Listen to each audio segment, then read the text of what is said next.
Saludos estudiantes, espero que estén muy bien, que esta situación por la pandemia no lo haya afectado directamente a sus familiares o a ustedes, y si es así mucha fuerza. Sé que todos estamos teniendo un periodo de adaptación, así que espero que la clase les ayude un poco dentro de este tema. Espero que el lunes también hayan quedado claras todas las dudas que tuvieron, porque hoy día partimos formalmente los contenidos de las clases. Así que, bueno, como les había comentado con anterioridad, vamos a trabajar esta primera clase, lo que es la psicología social clásica, también conocida como psicología social de un corte más cognitivo. En ese sentido voy a partir con el Power. Como ustedes ya saben, la próxima semana, el día lunes, yo voy a estar disponible para que me hagan todas las preguntas de todo lo que no haya quedado claro. Este Power no aparece en este video, pero el Power incluye 4 videos que ustedes tienen que ver para poder contestar las preguntas del trabajo. Y el objetivo de la clase de hoy día es que logren entender los elementos básicos que articulan la psicología social clásica, cuál es su contexto histórico, qué elementos estudia y cuáles son las bases de su desarrollo, que hasta el día de hoy nos afecta. Y como se van a dar cuenta poco a poco, espero, a medida que pase este Power, es que mantiene una alta influencia hasta el día de hoy en lo que nosotros hacemos, vivimos, políticas públicas, publicidad. Así que voy a partir con el Power. Aquí está.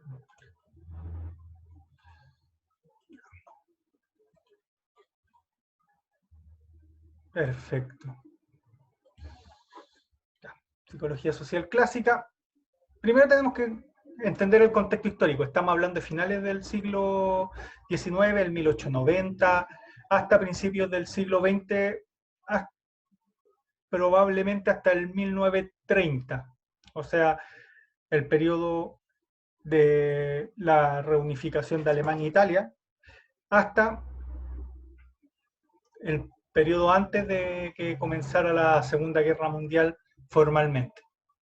En ese sentido, entre esta época había muchos centros de pensamiento. Ustedes dirán qué tiene que ver, que implicaba de que los científicos ahora, por ejemplo, si yo quiero publicar algo, probablemente tengo que saber inglés, porque va a ser publicada en una revista con normas APA, que significa American Psychology Association, es decir, la Asociación de Psicólogos Americanos.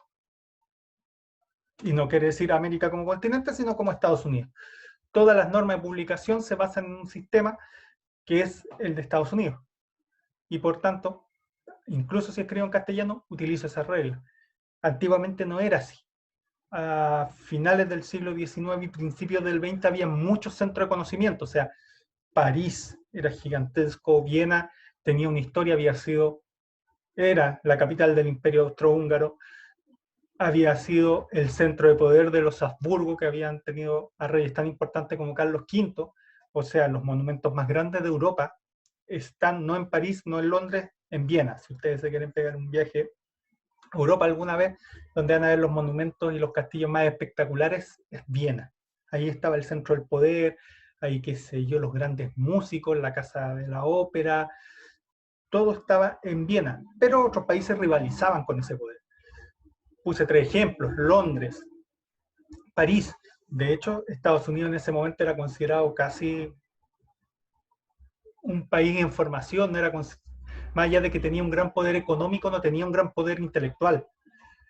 Otros lugares, digo, diferentes ciudades alemanas, Múnich era muy importante, Frankfurt, Königsberg, que es la actual Kaliningrado, que es un enclave ruso que está en mitad de Polonia, pero que en ese tiempo Polonia pertenecía o parte de Polonia era parte de Alemania, que ahí había estado Prusia.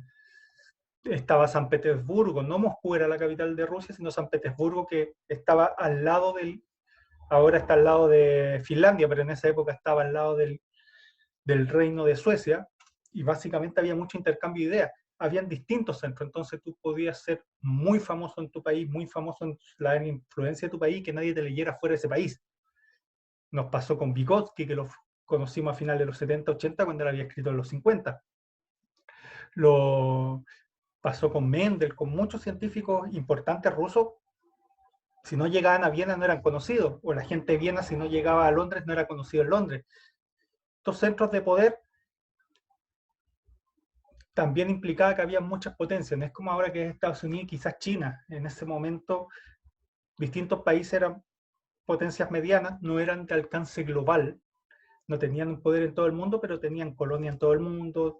Francia, Alemania, Austria, tenían Italia, tenían distintos poderes, eran poder económico y poder intelectuales. Por tanto, si yo quería ser famoso, podía escribir en alemán, podía escribir en inglés, podía escribir en francés, en italiano, en ruso.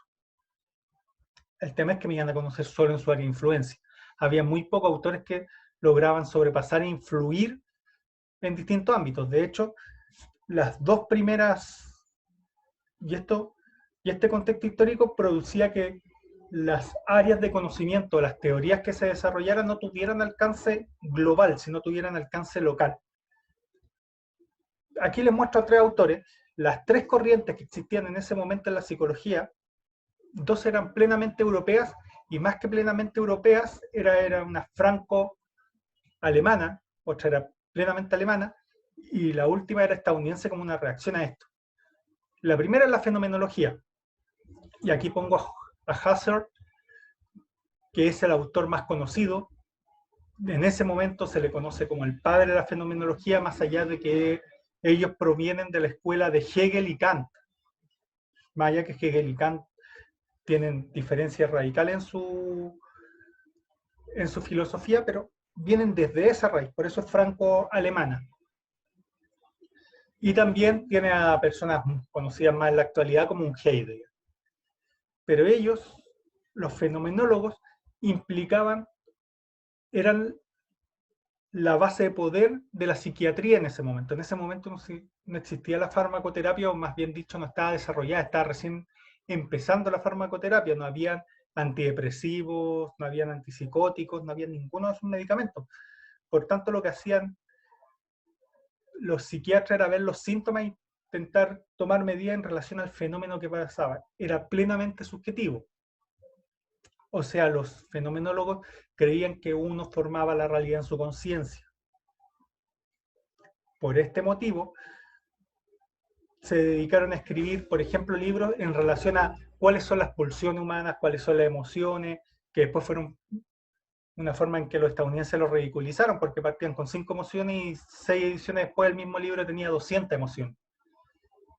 Ellos planteaban de que nuestra conciencia se forma en relación a algo. La conciencia no es solo un acto puro, sino que en relación a tu contexto. Yo formo mi conciencia en relación a un objeto en mi contexto normal o social. Y que esa conciencia puede ser estudiada y conocida a partir de sus manifestaciones en la conducta de las personas. Esa era la fenomenología. Husserl como su representante más importante en ese momento, y era la base de la psiquiatría franco-alemana, entendiendo que por alemán también incluye el imperio austrohúngaro. Por tanto, era la visión hegemónica en ese momento, entendiendo que además no existía farmacología para tratar esos síntomas. Después aparece Freud, que se forma como fenomenólogo, o sea, básicamente era imposible formarse de otra forma, porque todos los psiquiatras, todos los profesores de psiquiatría eran fenomenólogos, y él crea su propia teoría, que vamos a ver más en profundidad en 2 clases más, pero en la base está un fenómeno que en ese momento se llamó histeria porque afectaba principalmente a las mujeres, que ahora tiene nombres técnicos diferentes, pero que planteaban que habían personas que perdían la movilidad o la sensibilidad de ciertas partes de su cuerpo sin estar afectados por ninguna enfermedad del sistema nervioso. Para ponerlo en palabras más simples, una persona quedaba ciega o perdía la capacidad del habla sin tener dañadas las cuerdas vocales o sin tener dañado el nervio óptico, sino que la impresión, el choque, el trauma que diríamos ahora era tan grande que le impedía poder hablar del tema o impedía poder ver hasta que no solucionara ese trauma. Eso era más común en una sociedad hiper represiva como la victoriana de principio, final del siglo XIX, principio del XX. O sea, en esa sociedad hablar de tus sentimientos era, ya no era, no se le permitía ni siquiera a las mujeres, entendiendo en una edición más machista que los hombres no hablan de sus sentimientos, las mujeres sí, no. En esa época una mujer no podía pedir placer en la relación sexual, no podía hablar de sus emociones, era casi una muñeca porcelana que no tenía derecho a nada, y los hombres con la idea casi espartana de que tenían que ser capaces de soportar todo, ser los proveedores y ser caballeros a la vez, en una sociedad altamente represiva para ambos géneros, no había la posibilidad que existiera otro género ni por si acaso, y eso causaba una serie de problemas de salud mental que Freud se dedicó a estudiar.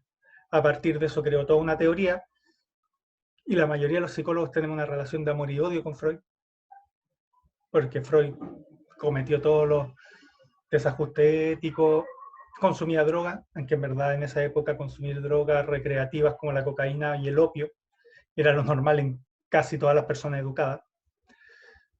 Se acostaba con sus pacientes sin asco. De hecho, de ahí genera la idea de transferencia y contratransferencia, o sea, después de haberse acostado con 6 o 7 pacientes, se da cuenta que él no es tan atractivo como para que las mujeres se acuesten con él, entonces se da cuenta que en una sociedad como la que les planteé hace un momento, el ser un hombre y ser capaz de escuchar lo que le pasa a las mujeres lo hacía bastante atractivo, pero que eso no tenía que ver con su atractivo físico, sino tenía que ver con la represión de su momento. También fue muy totalitario, o sea, sus discípulos, todos los grandes discípulos que conocemos en la actualidad, se pelearon a muerte con él. O sea, él echó a Jung, por ejemplo, de su grupo de estudio, porque no aceptaba que Jung no considerara la sexualidad como elemento básico de la formación de la personalidad para Freud y de los problemas de todo el mundo. Y Jung hablaba de los arquetipos, no aceptaba a las mujeres, creía que todas tenían envidia del pene, por tanto jamás iban a poder superar el conflicto de Edipo, que en las mujeres era el de Electra, en cambio el hombre sí. Y eso hizo que se peleara con todas sus discípulas mujeres, que al final tienen grandes aportes, como Melanie Klein, en toda la psicología infantil. Por tanto, Freud como persona es muy detectable, era judío, pero él apoyaba el partido nazi. De hecho, él aguantó hasta el último momento y casi lo matan, y se tiene que ir a trabajar a Londres, porque él creía que los nazis le iban a pedir su consulta para generar mejores políticas públicas y de sanidad, a pesar de que era judío. Ese era el nivel de megalomanía que tenía Freud, y por eso dentro de los psicólogos muchas veces tiene mala fama, sin contar que él planteaba como psiquiatra que existía la libido, que es una teoría que en la actualidad se utiliza mucho, pero que en ese momento él decía que había casi un sistema límbico, que la libido era un líquido que en verdad estaba dentro del cuerpo que jamás existió. Pero por otra parte, sin sus aportes no se podría trabajar en publicidad, no se podría hacer psicología infantil. O sea, cuando nosotros le pedimos a un niño que haga un dibujo, nosotros estamos haciendo puro análisis psicoanalítico de ese dibujo. O sea, todas las técnicas proyectivas vienen del psicoanálisis. Por tanto, Freud es una figura de amor y odio dentro de la psicología. Pero esa era Europa. Tenían visiones extraordinariamente subjetivas. O sea, todo lo que me motivaba venía de mí, todo mi comportamiento venía de mí. Entonces intentaban clasificar las pulsiones, las emociones, los humores, que era un concepto que se usaba en esa época. Y cada uno escribía dentro de su ámbito de influencia, que en este caso era Francia, Alemania y el Imperio Austrohúngaro. Y después de su disolución, los distintos países que quedaron de ese imperio. Disolución que se produce después de la Primera Guerra Mundial. Por su parte, los estadounidenses, en su practicidad, probablemente porque ellos necesitaban algo práctico en ese momento, no estaban para pensar en la inmortalidad del cangrejo, sino que ellos necesitaban algo práctico, toman los trabajos de un ruso que ahora es hiper famoso, pero que probablemente si le hubiese salido bien su experimento, nadie lo conocería, que es Iván Pavlov. Pavlov quería investigar el efecto de los jugos gástricos de los perros en la comida. No tengo idea para qué. En verdad, eso en la historia nadie se preocupó de registrarlo, pero él estaba estudiando eso. Pero tuvo un pequeño problema, que no le salió su experimento. Básicamente, él necesitaba que los perros empezaran a salivar cuando él le ponía la comida adelante, para poder estudiar y que eso no interfiriera en sus variables de estudio. El tema es que los perros tienen muy buen olfato al liar la comida a cientos de metros de distancia, entonces cuando los ayudantes Pablo iban a llevar la comida, los perros la olían, empezaban a salivar antes. En esa época no existía ninguno de los conceptos éticos que existen en la actualidad, por tanto Pavlov no tuvo ninguna asco en romperle y cortarle el sentido del olfato a los perros, o sea, básicamente les cortó la nariz, o le cortó los nervios que conectan el sistema olfativo con el cerebro de los perros. Por tanto, los perros perdieron el olfato. En esa época sí se hacían los experimentos. Entonces los perros no podían oler. Y para controlar aún más el experimento, apagó las luces del lugar. Entonces su ayudante, ¿qué pasaba? Su ayudante tenía que prender la luz y dejarle la comida a los perros para que los perros empezaran a salivar y Pavlov pudiese tomar sus medidas. ¿Qué pasó? Que los perros relacionaron la luz con la comida.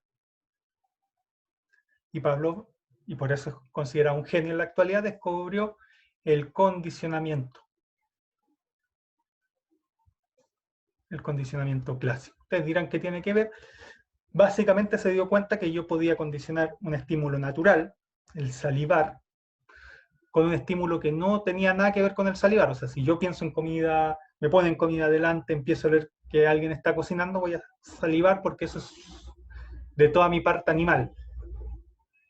Pero lo que no es animal es que la luz me dé hambre.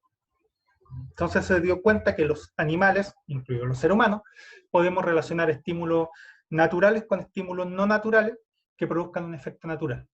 A eso se le llama condicionamiento clásico. Esto lo toman los estadounidenses. En esa época Estados Unidos no tenía ningún problema en leer los estudios rusos, porque Rusia no era una potencia, no existía la Unión Soviética, no, esa parte de la historia todavía no había una lucha de poder entre los rusos y los norteamericanos. De hecho, ellos más bien luchaban contra los poderes europeos. Y los norteamericanos, Watson parte y toma esos estudios y genera el conductismo porque logra generar lo que se llama condicionamiento operante. ¿Cuál es la diferencia con el condicionamiento clásico? Es que yo puedo condicionar dos efectos que no son naturales en el ser humano. Ejemplo, vamos a ver, no quise subir este video porque como el conductismo no es parte de la clase, pero si ustedes lo buscan en YouTube, el experimento de Watson con el niño Albert, básicamente es un bebé al que le pone un osito de peluche blanco, el niño le encanta el oso de peluche, y él cada vez que el niño va a tocar el oso de peluche le toca un gong atrás. Todos los animales, incluidos los seres humanos cuando son pequeños, nos ponemos a llorar y nos da miedo los ruidos fuertes. Entonces el niño cada vez que iba a agarrar el oso, le tocaba el gong. El niño se asustaba y se ponía a llorar. A la tercera vez el niño nunca más quiso agarrar un oso. Pero aparte, si le ponían un ratón, un conejo, una mantita blanca, el niño se ponía a llorar. Se dio cuenta de que podíamos condicionar conductas porque lo que había sido un condicionamiento de una sola cosa, el oso blanco, se había, por así dicho, expandido a una serie de otras cosas. Skinner toma esto y lo lleva a la raíz cuadrada. De hecho escribe para él una utopía, probablemente sea la antiutopía, Un mundo feliz de Huxley, una alpargata lo que escribió Skinner en Walden 2, que básicamente Skinner plantea que si nosotros condicionamos todos los elementos de la conducta humana, podríamos formar humanos que no quieran robar, humanos que no quieran saber nada que solo produzcan cosas de bien. Esa era la idea de Skinner y él generó una utopía en relación a eso. Y como les dije, en la mentalidad actual lo miraríamos como una distopía. Pero para Skinner era el mundo perfecto en que pudiésemos controlar todos los impulsos humanos. De hecho, él y otros científicos siguieron ampliando los trabajos de Watson se dieron cuenta que, por ejemplo, el castigo no extingue conducta, que el reforzamiento positivo o negativo genera nuevas conductas, de hecho, que un condicionamiento, un reforzamiento aleatorio es mejor que uno constante, es decir, si, para plantearlo de la siguiente manera, si ustedes le regalan a su pareja chocolates, flores o lo que sea, cada vez que se mandan una embarrada, su pareja a la tercera vez que le lleven flores o chocolates les va a tirar un plato por la cabeza porque se da cuenta que se mandaron una embarrada. En cambio, que eso sería un reforzamiento constante. En cambio, si ustedes todas las semanas le hacen uno o dos regalos diferentes días de la semana por mucho tiempo, todas las semanas le hacen dos regalos diferentes días, que es un condicionamiento aleatorio, un reforzamiento aleatorio, su pareja no va a poder asociarlo a nada y por tanto va a creer que ustedes son muy buenas personas. Así que si no tienen ningún conflicto ético en tratar a su pareja como un ratón de laboratorio, es una buena técnica para que los quieran por mucho tiempo. Dicho eso, eso era el panorama de la psicología en ese momento. Por un lado, los fenomenólogos, no existía la psicoterapia, perdón, no existía la farmacoterapia, por tanto, la mayor parte de los psiquiatras de la época eran fenomenólogos, incipientemente estaba apareciendo todo el psicoanálisis, y en Estados Unidos conductismo puro y duro, y a pesar de que aparecieron algunos textos de psicología social, eran en relación al conductismo, o sea, cómo podemos condicionar conductas sociales.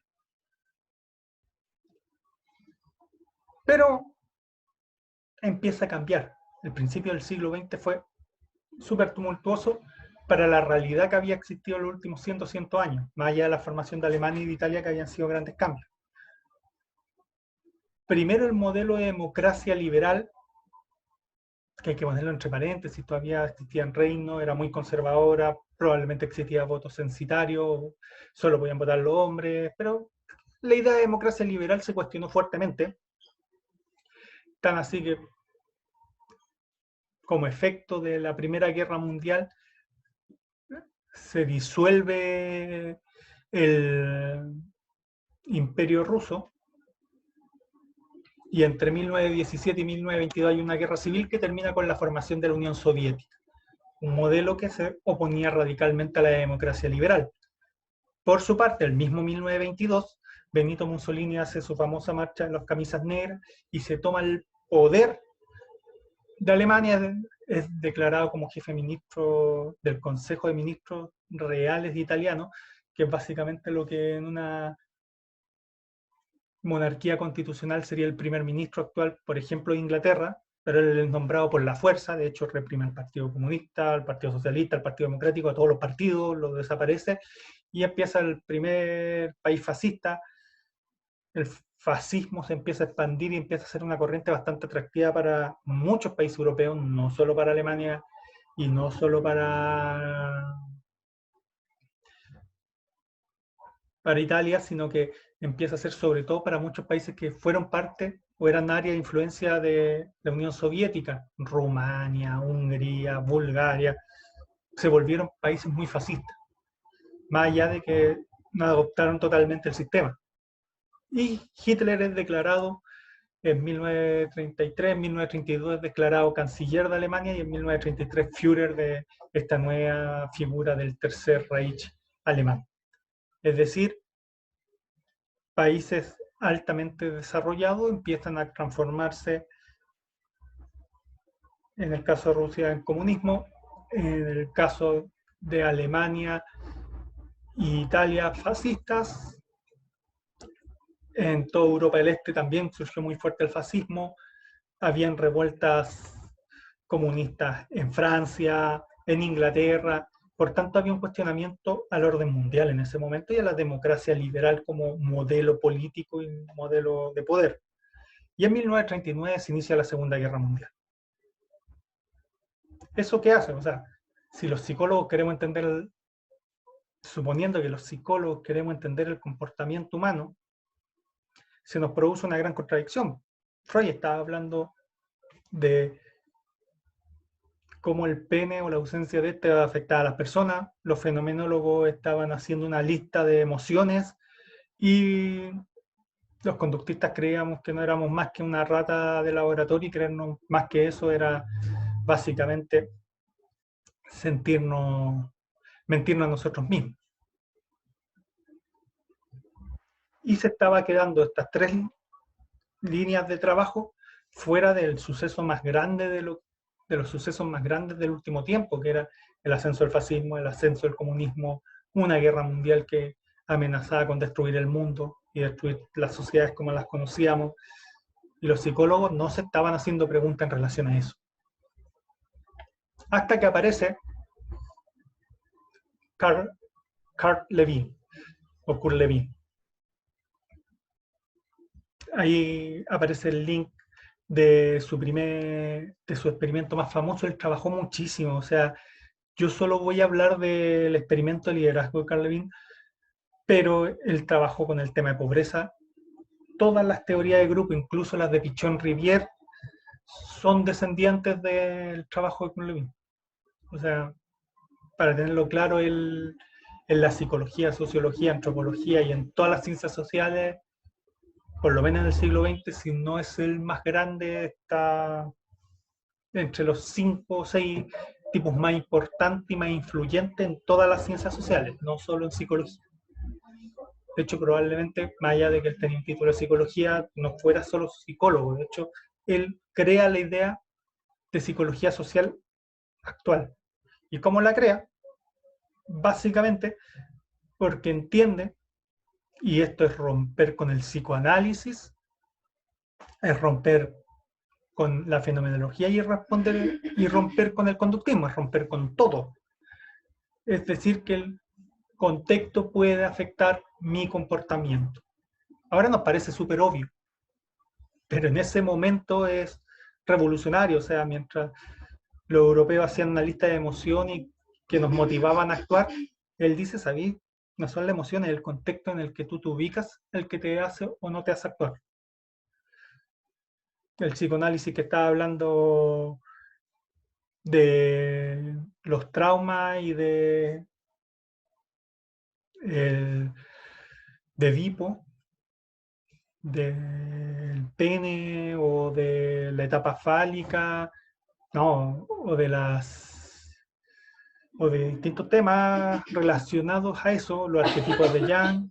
No, Levin se concentra, saben, todo eso se da en la sociedad europea, hay otras sociedades, el contexto de determinar tu comportamiento.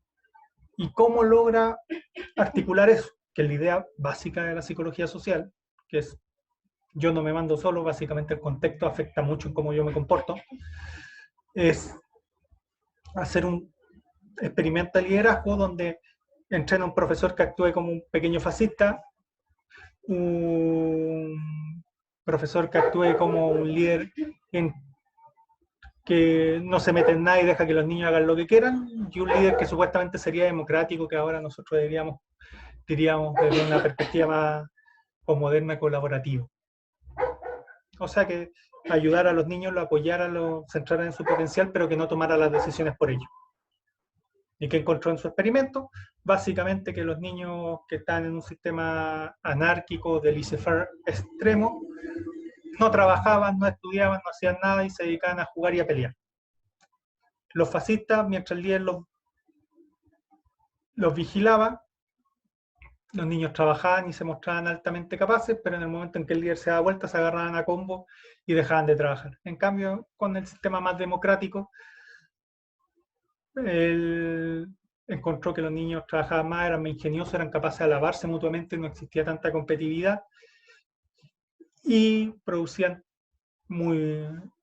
bastante bien lo que se les pedía en la clase. Este experimento quizá ahora nos parezca obvio, tengamos muchas críticas a que definió como democrático, como lo personalizó, o la idea de experimentar con niños. Pero en su momento rompió todos los paradigmas de vida y por haber. O sea, mostró que se podía experimentar con efectos sociales, cooperacionalizar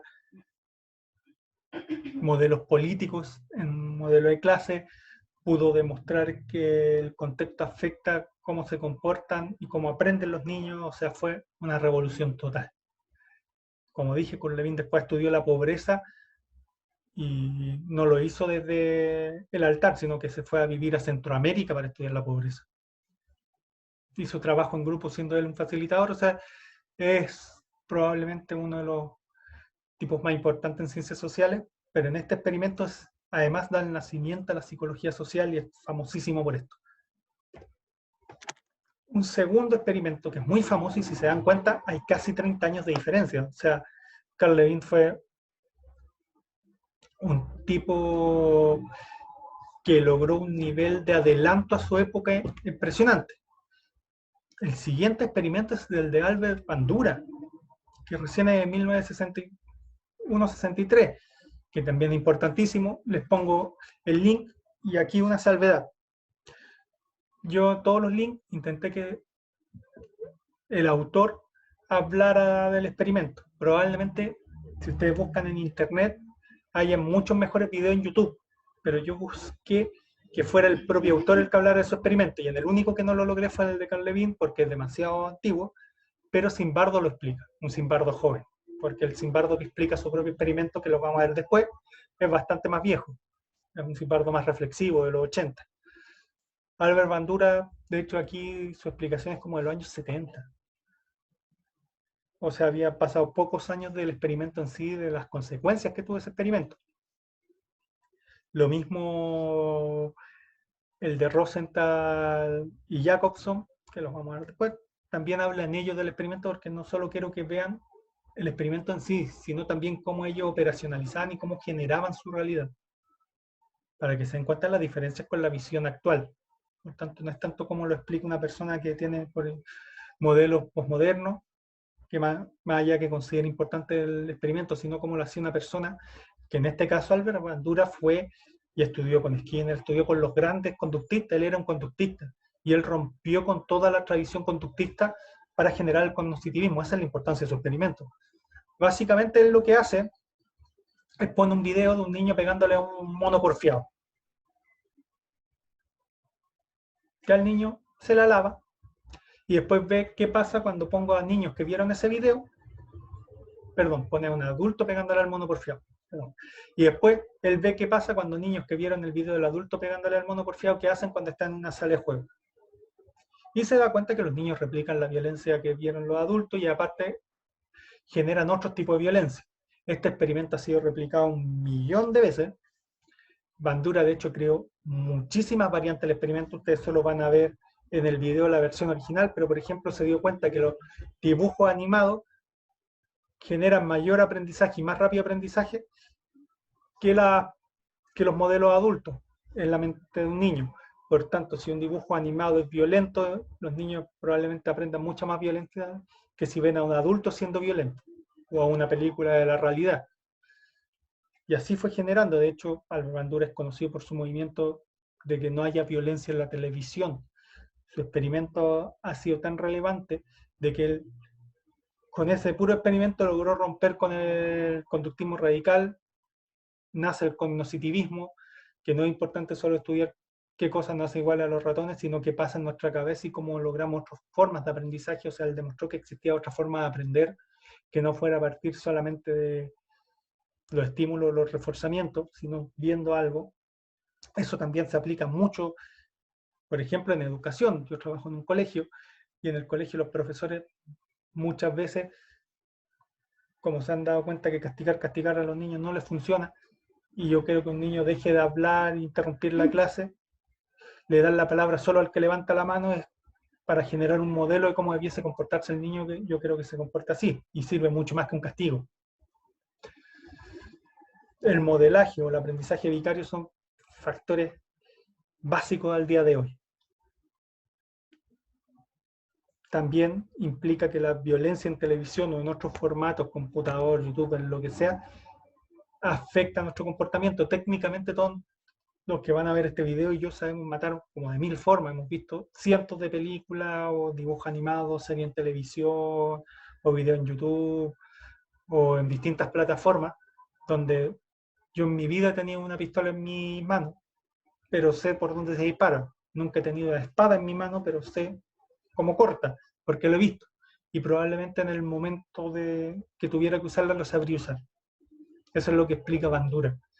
Es interesantísimo su trabajo porque hasta el día de hoy también se utiliza en los colegios toda la educación responsable, lo que hace el cuidador de un niño, por ejemplo, en un jardín de la Junji, viene de este trabajo.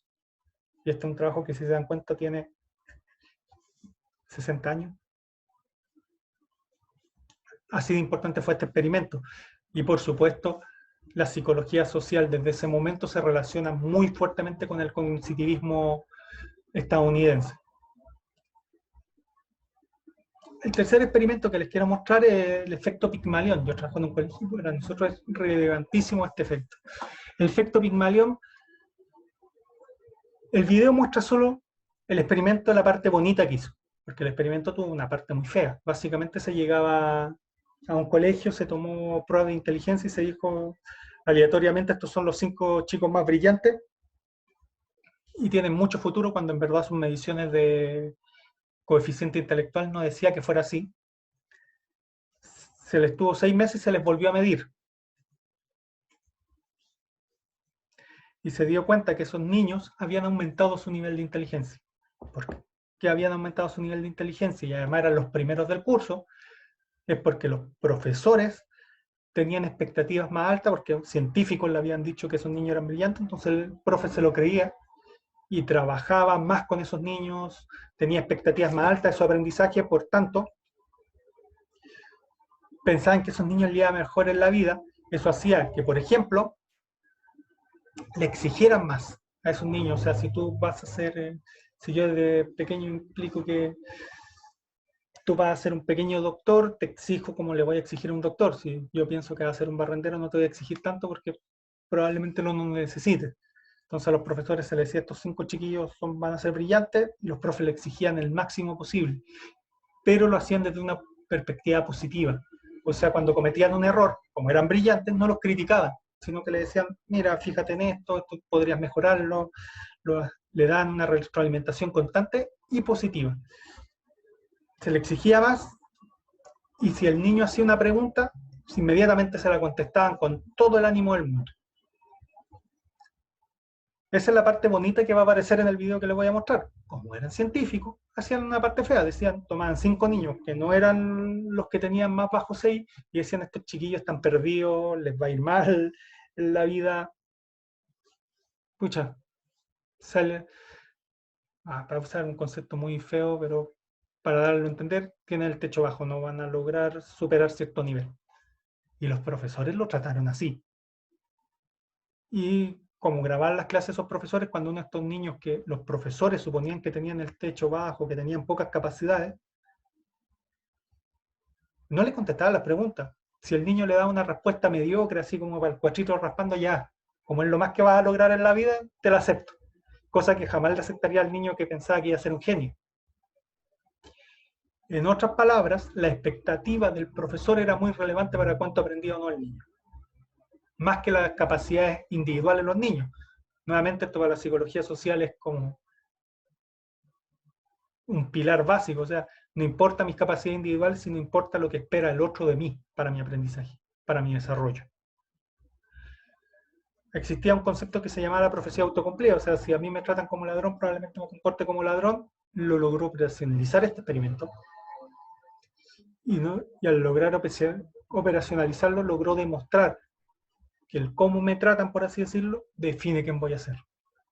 Por eso la importancia, cuando ustedes decidan tener hijos, si es que alguno de ustedes ya no tiene, la importancia del colegio o el jardín infantil o el sistema educativo donde van a integrar a su hijo. Porque si lo van a integrar en un sistema donde tienen altas expectativas de su hijo y la creencia de que su hijo va a triunfar a pesar de cualquier problema que tenga, el niño lo va a lograr. Por otro lado, si su hijo es un número más, probablemente no desarrolle ni la mitad del potencial que tiene. Y esto lo lograron comprobar, y para la gente que trabaja en educación como yo soy encargado de convivencia en un colegio. Esta es la base de la educación. O sea, mucho más que la capacidad de los niños, son las expectativas de los profesores lo que definen su rendimiento. Llevamos 3 experimentos, llevamos el contexto, y el experimento final, que por lo que ustedes me dijeron, ustedes vieron la película de la cárcel de Stanford. Este video de Philip Zimbardo, si se dan cuenta, el 71, puse los experimentos por orden en el que se realizaron. el video que les muestro es la reflexión que hace 10 años después, sin bardo, del experimento que llevó a cabo. O más, 15, por ahí. De hecho, él reconoce que fue una de sus alumnas la que le dijo que está mal lo que está haciendo, que rompió todos los códigos éticos. Y sin embargo se dio cuenta de que había caído dentro de las redes de su propio experimento. Ahora, ¿por qué es relevante el experimento sin embargo? Definió la ética dentro de lo que se podía o no realizar en experimentos. Hasta esa época tú le pagabas plata a chiquillos que estaban en la universidad, ellos firmaban una hojita que decían acepto y tú les podías hacer el experimento que quisieras. En la actualidad existen comités de ética si yo oso experimentar con seres humanos y tengo que demostrar que los efectos negativos no van a perdurar por largo tiempo, cosa que no pasó en este caso. O sea, por los efectos negativos, un cambio en la ética en el sentido si puedo o no experimentar con seres humanos para descubrir efectos psicológicos, no, o sea, fue un cambio radical. Porque lo que intentaba sin embargo explicar, o lo que logró operacionalizar y que es muy interesante, es la idea de ideología legitimadora. Es la primer científico que se mete con un concepto tan complejo y lo operacionaliza en un experimento. O sea, él quiere operacionalizar la idea de ideología. Si hay una ideología que justifica que yo trate mal a una persona, explica que la trate mal o no, y como se dieron cuenta, si es que vieron la película de la cárcel de Stanford, si no, creo que está en YouTube, perdón, en Netflix, sí, creo que está, véanla. Básicamente es una exageración porque es cinematográfica, pero ¿qué pasó? Era un experimento donde un grupo de estudiantes era preso, el otro grupo de estudiantes eran guardias y los guardias empezaron a maltratar a los presos como pasa en las cárceles chilenas, como pasa en las cárceles estadounidenses o como pasa en las cárceles de cualquier país del mundo. Cuando el poder te da legitimidad, tú tratas mal a los otros si es que el poder te dice que los trates mal. Y eso es lo que comprobó Zimbardo operacionalizando la idea de ideología. Otra cosa que logró probar en ese experimento es lo que se llama atribución situacional, o sea que la situación es mucho más relevante para definir mi conducta que mis propias creencias o que mi propia atribución interna, lo cual es un cambio radical en la psicología, es decir, básicamente da por bueno la idea de que la oportunidad es el ladrón. Si yo tengo la oportunidad, qué sé yo, me encuentro 10 millones de pesos, es altamente probable que me los robes si creo que no me van a pillar. Eso es para los idealistas, para la gente que se maneja del subjetivismo, es casi un insulto. Pero sin embargo, dentro de su experimento logró probarlo. Ninguno de estos chiquillos supuestamente que eran los guardias de la cárcel eran malos. Pero como se les dio el poder para abusar y se les dio la orden para abusar de los presos, lo hicieron. Si se dan cuenta, estos son experimentos clásicos de la psicología social. Ahora les voy a mostrar otros autores que no quise aumentar el número de experimentos, de autores para ver que está en la actualidad. Existe psicología social clásica que se trabaja desde el 1920, o sea, Floyd Allport, por ejemplo, el primer autor es el primero que habla de la psicología social desde una mirada bien conductista, pero es el primero que trabaja la idea de psicología social y su libro es del 1924, si no me equivoco, 1926 por ahí. O sea, ya desde 1920 que se trabaja la psicología social como rama de la psicología. Su hermano, que para mí es un autor importantísimo, lamento que no encontrara un video donde él pudiese hablar de su propia teoría, porque para el lado más clínico él es el que habla, un psicólogo que trabajó mucho el tema de la personalidad y los rasgos de personalidad. Entonces ese es su aporte más conocido en el ámbito de la psicología clínica, pero en el ámbito de la psicología social probablemente generó el estudio más importante que existe del racismo en Estados Unidos. Y él habló del prejuicio. Básicamente, él se dio cuenta de que las clases medias ilustradas estadounidenses, que eran blancas, sabían que la idea de raza no existía. Sabían que una persona negra no era inferior a ellos.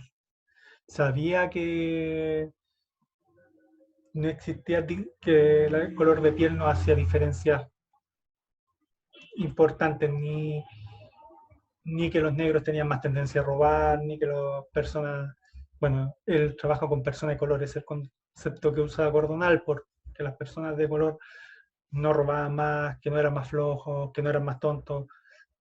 La gente de clase media ilustrada estadounidense lo sabía, pero si le daban a elegir vivir o no al lado de una persona o una familia afroamericana, no lo iban a querer hacer.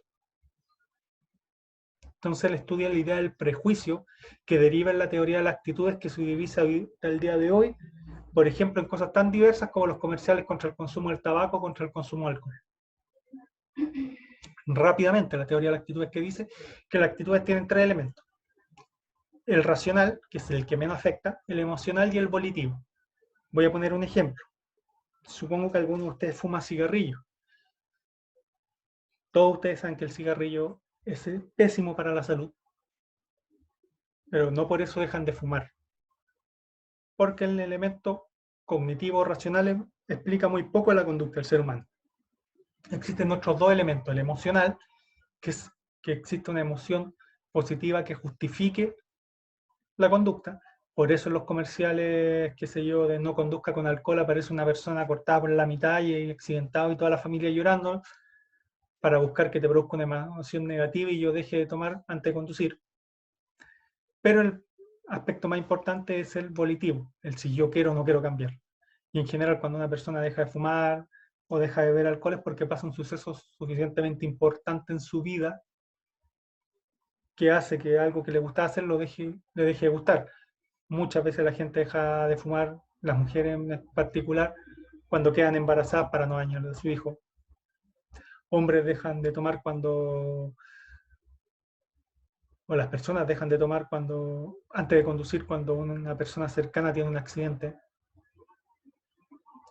O sea, sucesos vitales son los que explicarían en mayor medida el cambio.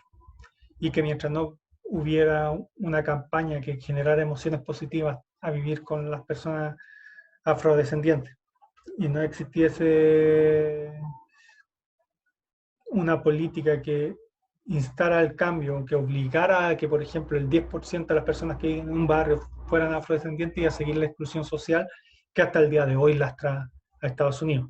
Por eso es tan importante Gordon Allport, que es el hermano menor de Floyd Allport. Milgram, que es, por así decirlo, Stanley Milgram, tiene un experimento famosísimo que prueba que las personas, a ver, es famoso en la actualidad porque hizo un experimento del mundo pequeño que llevó a la teoría de los 6 grados de separación. O sea, yo y un monje budista y 6 personas, como máximo hay 6 grados de separación. 6 personas conociendo y preguntando, voy a llegar a que alguien conoce a ese monje budista. Segundo,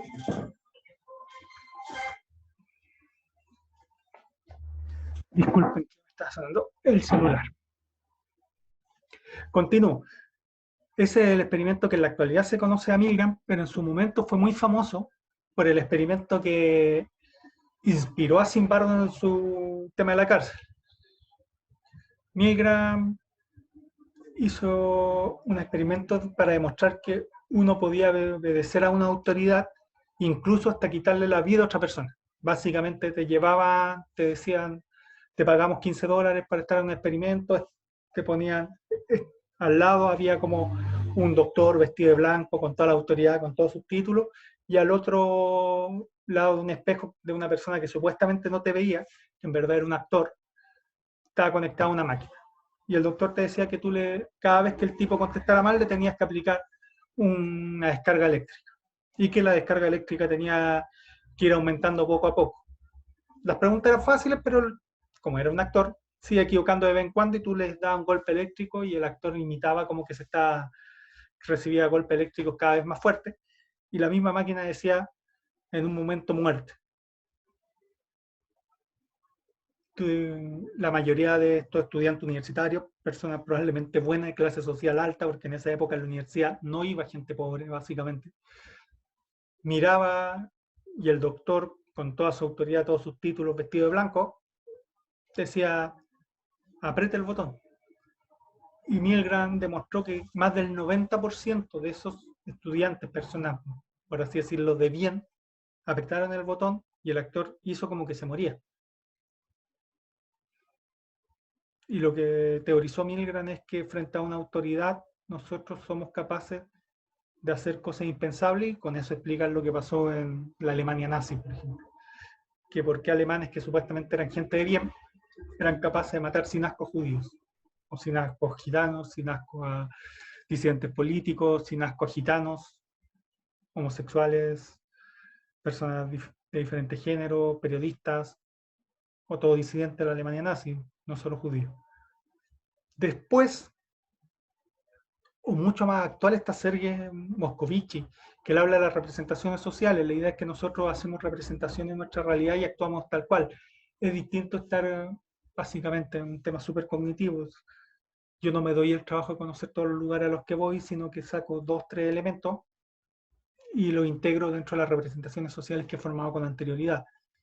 Y eso es depender del lugar donde nací, qué sé yo, de las creencias, los valores, muy distintas a las representaciones sociales que genera un evangélico, a las que generará un ateo, las que genera una persona que vota por Juan Antonio Caja, alguien que vota por el Partido Comunista, pero que uno genera representaciones sociales y se mueve en el mundo con eso, y esas representaciones sociales nunca son capaces de ver la complejidad del mundo y nunca son capaces de analizar todos los elementos que hay en él. Posteriormente, él creó una teoría que se usa mucho en la actualidad, de hecho la utilizan la mayor parte de los partidos políticos, la idea de que minorías activas pero altamente bulliciosas, le hace Twitter, son capaces de generar cambios en las mayorías que son más pasivas. Finalmente, estos son algunos autores, hay muchísimos más autores, pero en la psicología social clásica está Henry Tactfel, que es conocido por su idea de la teoría de la identidad social. Básicamente yo nazco en un grupo, o sea, todos nacemos, me refiero a que todos nacemos en un grupo particular con ciertas creencias. Sus papás pueden haber sido evangélicos, sus papás católicos, sus papás militantes de izquierda, y que yo genero y armo una serie de valores a partir del grupo de referencia en el que nazco, y yo creo que esos son los buenos. Que en mi caso, qué sé yo soy colocolino, los de la U creen que el fútbol se creó el 2007. O sea, parece talla, pero... Y los de la U van a valorar mucho, qué sé yo, la Copa Sudamericana, el equipo del 2007, y pareciera que toda su historia de atrás no la valora. Lo que acaba de mostrar es, haciendo un grupo con ciertos valores, genero cierta formación de la historia y valoro negativamente a otro grupo. Eso es lo que planteó Henry Tactfel, pero la vuelta de tuerca y que lo hace tan famoso es que él también dice que si yo voy conociendo distintos grupos, de repente me doy cuenta que mi identidad social no es la deseable, que yo no encajo muy bien en el grupo que estoy y me cambio de grupo. Ejemplo, que sé yo, una hija que termina siendo militante comunista, pero es hija de un almirante de la Armada. O, qué sé yo, un hijo de militante del Partido Comunista que termina siendo empresario, explotador de sus trabajadores. Yo nazco, genero un grupo de referencia, pero me voy comparando y de repente soy capaz de cambiarme a otro grupo si creo que mis valores se están alejando de mi grupo de referencia inicial y puedo cambiar de grupo de referencia. Si se han dado cuenta, le he pasado muchas teorías, le he pasado 4 experimentos, pero no le he dicho qué es la psicología social, porque lo que buscaba en esta clase era un tema más inductivo que deductivo. Si hubiese hecho una clase deductiva, pasó esta lámina primero y después los experimentos, pero quise inductivo, para que vieran los elementos en común, los grandes cambios que se generaron, para entender a qué se refiere con psicología social clásica. Lo primero, y que nace del trabajo de Kuhn-Levin 1939, que es que el contexto afecta nuestro comportamiento. Eso es lo básico.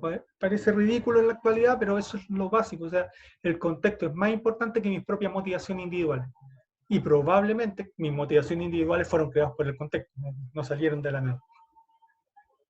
Es positivista y experimental. Obviamente Moscovici no ha podido hacer experimentos en el 1980 de los que se hacían en el 1939, pero sigue siendo muy experimental. Trabaja mucho con la idea de experimento, o modelos cuasi experimentales, como se diría en la actualidad, y es muy positivista. O sea, tienen un modelo positivista, no es subjetivista para nada, ni intersubjetivista. O sea, la realidad es objetiva, se puede medir y se puede estudiar.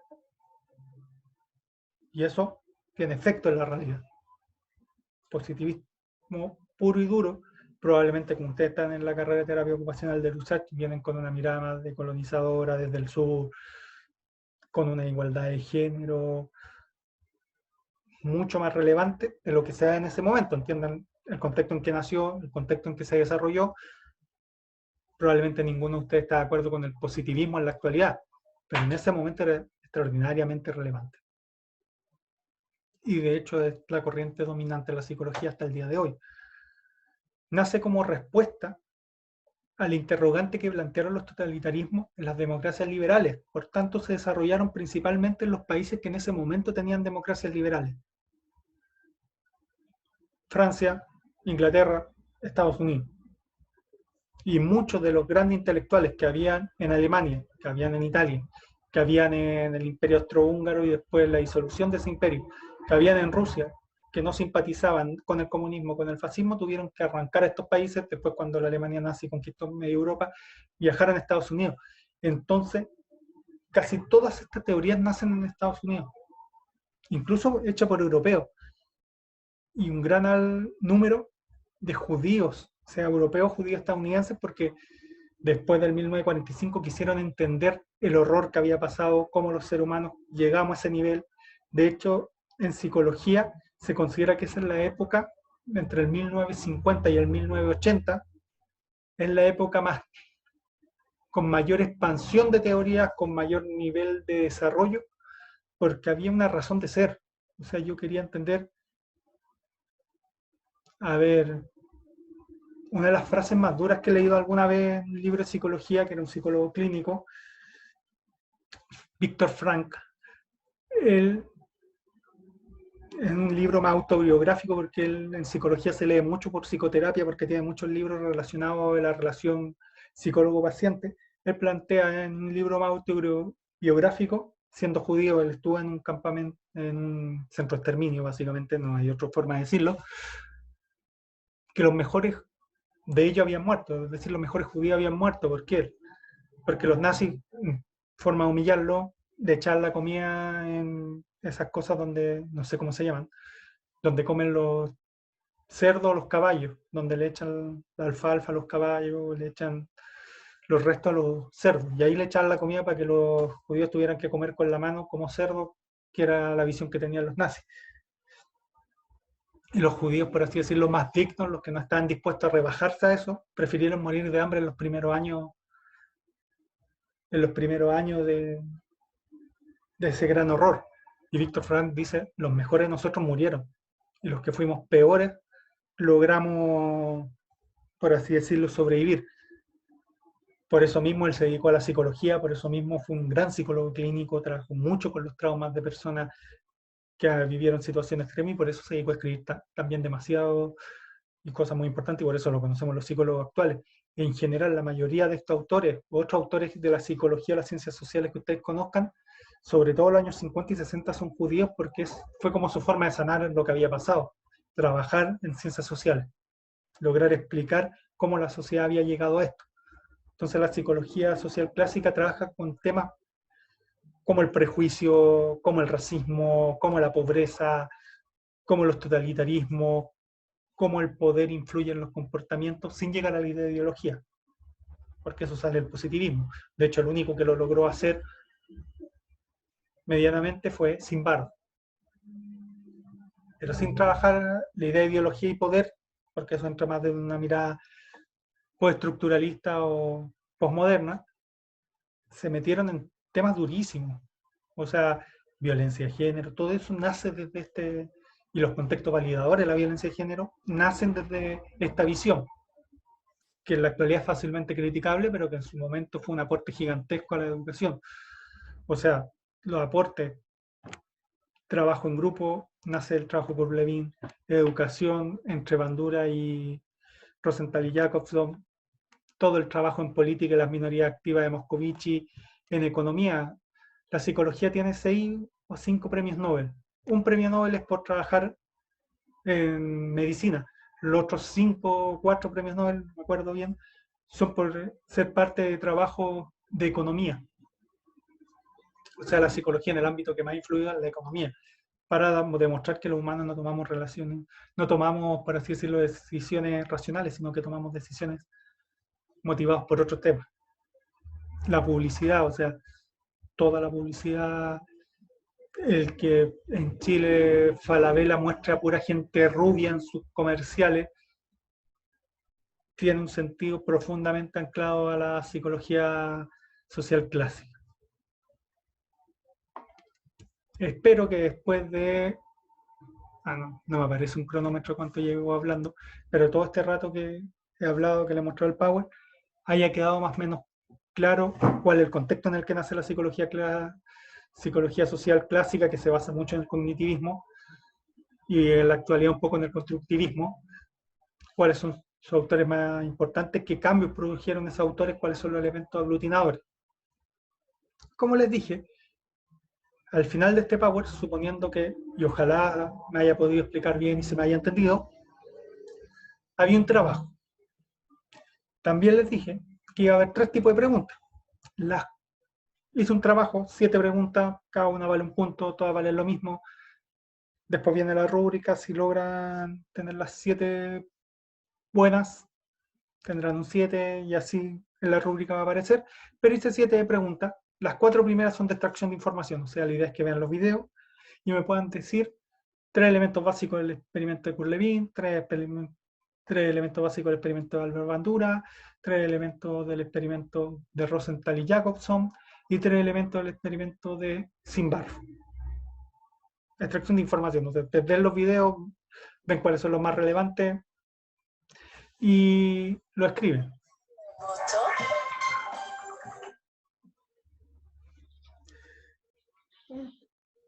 Lo siento, disculpen.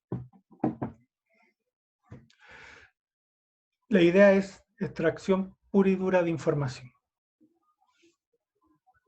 Cuando digo relevantes, por ejemplo, no me digan que todos los...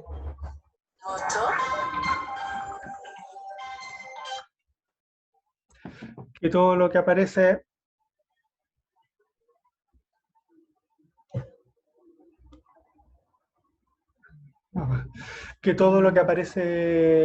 en los videos son gente de tez blanca o caucásico, eso se entiende cuando me refiero con relevantes, son los elementos estructuradores del experimento. Después les dije que iba a hacer 2 preguntas de relación o aplicación. O sea que iba a hacer preguntas de aplicación o relación, que son las 5 y las 6. Una tiene que ver con una planeación más a futuro, cómo ustedes creen que podrían aplicar alguna de las teorías de psicología social a su trabajo como terapeuta ocupacional, futuro, cuando ustedes se vean y se visualicen como terapeutas ocupacionales. Y posteriormente, la pregunta 6 hace referencia a cómo creen en su situación como estudiante de la USACH han sido parte de alguna de estas teorías. Implica entender la teoría y lograrla aplicar a la realidad. Un nivel de reflexión un poco superior.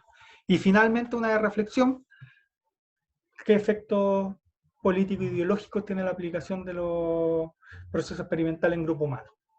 Supongo que ustedes ya se habrán podido hacer una idea, vi algunas luces dentro del video y confío en su capacidad de reflexión porque esta es una pregunta desde el ámbito más reflexivo. Básicamente, instrucciones y condiciones de la entrega, como dije, grupo de 2 a 5 personas. Si los trabajos son individuales o son de más personas, lamentablemente parten con una nota de 5 hacia abajo. Se les van a poder entregar el trabajo a más tardar el miércoles 6 de mayo a las 14 horas. Si se pasan de esa hora hasta las 12 de la noche ese mismo día se baja un punto. Si me lo entregan el día jueves 7 de mayo son 2 puntos.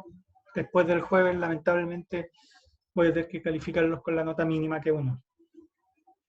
El trabajo consta de las 7 preguntas, todo el mismo valor, y la extensión máxima son 3 páginas, entre 4 y 5 páginas bajo 2 puntos, más de 5 páginas, lamentablemente nuevamente tendré que poner la nota mínima. Eso es como el modelo básico, confío en su capacidad de reflexión y de síntesis. El año pasado, los grupos me pidieron si era posible, cuando responder estos trabajos, hacer diapositivas, y me di cuenta de que su generación tiene una alta capacidad de generar diapositivas y esquemas, por tanto, lo pueden hacer, y como di 3 páginas, se multiplica por 3, es decir, se les permite tener hasta 9 diapositivas para contestar las distintas preguntas que di en el trabajo. O sea, son 3 diapositivas por página. Ahora la rúbrica propiamente tal, de la pregunta a la 1 a la 4. Si ustedes son capaces de definir 3 elementos centrales, tienen el máximo puntaje. Ustedes en el trabajo pueden definir 4, 5, 6, lo que se les ocurra. Yo les exijo 3, ese es el mínimo. Si ustedes quieren hacer 4 o 5 y tienen 2 malos, pero tienen 3 buenos, van a tener el máximo puntaje igual. ¿Se entiende? Por su parte, si tienen 2, será mediano logro y tendrán el 60% de esos puntos, 0,6. Y si tienen 1, ningún elemento central, lamentablemente les tendré que poner no logrado ese objetivo, que es 0 puntos. Eso es lo mismo para las 4 primeras preguntas. Para las 5 o las 6, me tienen que describir la situación, nombrar la teoría a la que hacen referencia y explicar con 3 argumentos cuál es la relación existente entre la teoría y la situación. Por ejemplo, en el tema de cómo lo aplicarían como terapeutas ocupacionales, en qué situación se imaginan, van a aplicar, qué sé yo, el modelo Pygmalion de Jacobson y Robinson para trabajar con personas con movilidad reducida, y me explican cuál es la relación y cómo aplicarían ese modelo.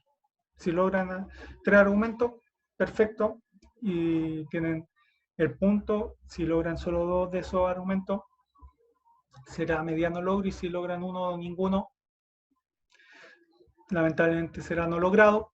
Nuevamente, ustedes pueden escribir 4, 5, 6 argumentos. Teniendo 3 buenos, tienen el máximo del otro. Solo con 3 buenos. Por tanto, entre más trabajo hagan, probablemente mayor va a ser la recompensa. Finalmente, la pregunta 7, que es de reflexión, ustedes me tienen que explicar 3 efectos políticos e ideológicos. Los justifican, obviamente, del uso de los experimentos de la psicología social. Desde las perspectivas desde el sur, desde construida desde Latinoamérica, desde género, desde poder, ideología, desde el lugar que separen ustedes, 3 elementos que cuestionen, recuerden. Los cuestionamientos pueden ser positivos o negativos, no necesariamente negativos, aunque probablemente si lo hacen desde cualquiera de las perspectivas que les dije, van a ser negativos porque no fueron situados, fueron hechos por personas de color blanco, casi no aparecen mujeres, una serie de temas, pero los dejo a ustedes con eso.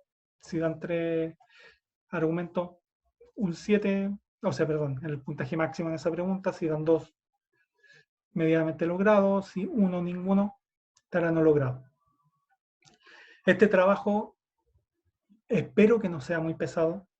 Si es así, lo lamento, y vamos a irlo ajustando semana a semana para la realidad, porque entiendo que el primero tenemos que probar si es mucho, es poco, es adecuado para el nivel de exigencia que esperan y que tienen además con el resto de los ramos. Eso, espero que la clase haya sido provechosa para ustedes, que hayan aprendido. Lamento las interrupciones por el celular. Me disculpo por eso. Y cualquier pregunta, consulta, el lunes a las 2 de la tarde estaremos conectados. Un saludo, suerte con el trabajo y espero que hayan logrado aprender algo hoy día. Nos vemos.